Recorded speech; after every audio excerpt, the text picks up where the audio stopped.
la popularité.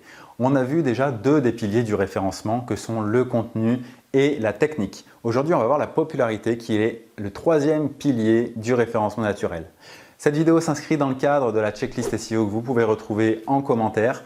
Et finalement, cette checklist, elle a une colonne qui est dédiée à la popularité dans laquelle il y a plusieurs critères que vous devez connaître pour être un bon rédacteur web SEO. Si vous voulez vraiment aider votre client à être mieux référencé, bien sûr. Donc la popularité, c'est le troisième pilier. C'est-à-dire que si vous avez le meilleur contenu de la Terre, un site web super bien optimisé, mais une popularité zéro, eh bien, votre site ne ressortira pas convenablement ou en tout cas à des milliers de lieues de ce qu'il aurait pu percevoir comme trafic s'il avait eu une popularité. Et d'ailleurs, on se rend bien compte qu'il y a des sites comme Amazon, j'en citerai pas d'autres, mais il y a des exemples dans chaque thématique. Il y a vraiment des sites qui sont très populaires parce qu'ils sont tout simplement connus, mais qui ont parfois des contenus vraiment très légers parfois. Et du coup, ils ressortent pourtant très bien parce qu'ils ont une popularité vraiment extrêmement au-delà de leurs concurrents. Donc vous, si vous ne travaillez pas votre popularité, forcément, vous allez être contraint de rester dans les abysses de Google et ce n'est pas votre objectif. Si vous prenez la peine de rédiger des bons contenus, c'est pour qu'ils ressortent. Donc c'est quand même intéressant de s'intéresser à la popularité. La popularité, on le verra dans la vidéo de demain, c'est vraiment la base de l'algorithme de Google. Je ne sais pas si vous le savez, c'est ce qu'on appelle le PageRank. On en reparlera plus en détail demain. La popularité, ça consiste à créer des backlinks vers votre site internet, mais pas de n'importe quelle façon.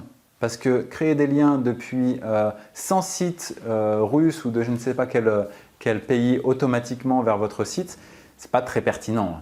Donc il faut garder ça en tête pour garder la pertinence. Et du coup, comment on fait pour trouver des liens pertinents? Une des solutions, qui n'est pas la seule, c'est d'aller contacter des sites qui sont dans la thématique de celle de votre client et de convenir d'un partenariat pour qu'il y ait un lien qui pointe du site partenaire vers le site de votre client. Mais attention, on évite de faire l'inverse. Sinon, il y a une réciprocité dans les liens et Google n'est pas dupe. Il comprend qu'on fait ça pour duper justement son algorithme et ça ne passe pas. Au meilleur des cas, il va donner beaucoup moins de poids à ce lien.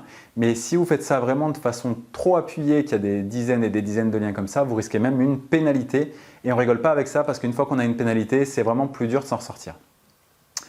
Donc ça, c'est une des méthodes. Une autre méthode, c'est d'utiliser des outils comme Majestic SEO pour aller regarder quels sont les backlinks qu'ont les sites de nos concurrents. Et oui, parce que si nos concurrents sont arrivés à avoir des liens de qualité sur certains sites, pourquoi on ne pourrait pas avoir les mêmes?